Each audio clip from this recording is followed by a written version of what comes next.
Serious, what are some of the most bizarre and unexplainable disappearances that you know about? Brazil, 2012. Aparecida do Norte, a city famous for a giant Catholic temple. An elderly Catholic couple was in town as tourists. They went shopping for souvenirs and the husband waited in line to pay for items, as his wife waited outside. When he left the store, she had vanished. Fast forward, he called his family, which lived in another state. Police, church, investigators, no one has ever found one single clue to what happened to her. Cameras, cars, phone calls, hotels, nothing. As if she was lifted to sky in the blink of an eye. The husband is still alive, his adult children keep searching for her. One of their children even talked to drug dealers, searched forest areas, and nothing. The appalling detail is that there is literally not one single hint of her whereabouts. The couple is called Delmar and Beatrice Wink.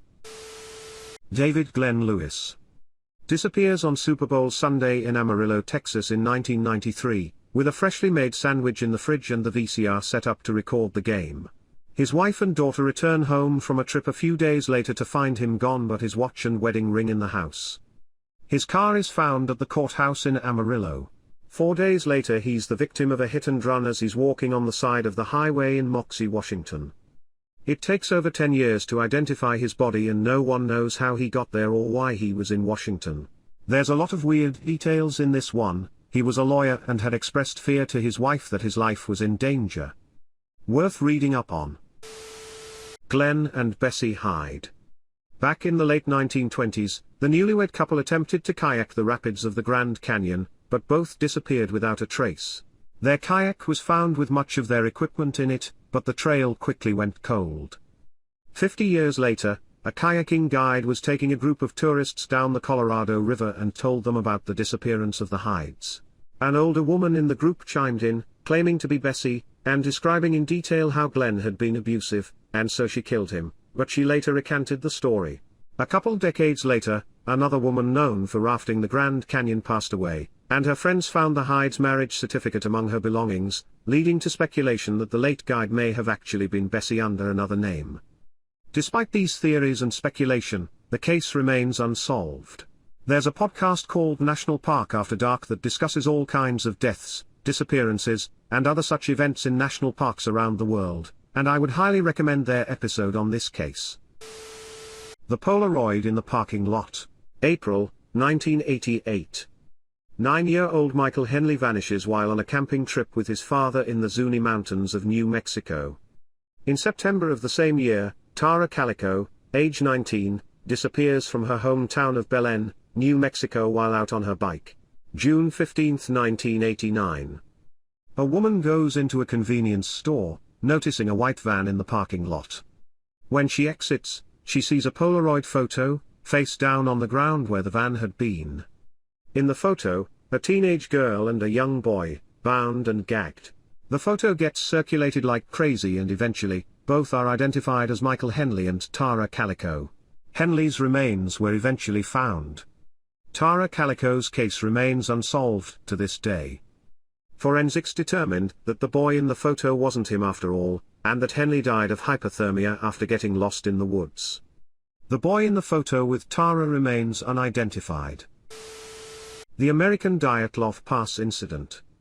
In California in the 1970s, 5 men, all with varying learning disabilities, went to a basketball game together and were to return home early that night so they could rest for a basketball game they were playing in the next day. But they never returned home. Their car was found a great distance away up a mountainous road covered in snow, nowhere near where any of the men had ever been before. The car was in working order with gas and not stuck in the snow, but the men were nowhere to be found. Search parties went out but the weather quickly went bad and they had to call it off. In springtime, they found the body of one of the men inside a hunting cabin. He had been there for around 8 weeks before he died and had starved to death. He was also wearing the shoes of one of the other men and wrapped tightly in blankets. His body was severely decomposed. Oddly enough, he died of starvation, yet there was months' worth of emergency food right there in the cabin that was untouched. The rest of the men were not found until a while later. 2 of them were found outside in the snow miles away. Another was not found until much later, and he was totally skeletonized by then.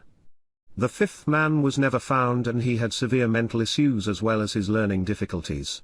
To this day, nobody has any clue why they drove anywhere near that location, why they abandoned a perfectly working car, why they didn't eat the food that was right there in the cabin, why they split up, or why any of them died the way they did. And as mentioned, the fifth man has never been found. Nobody knows if he's dead or alive.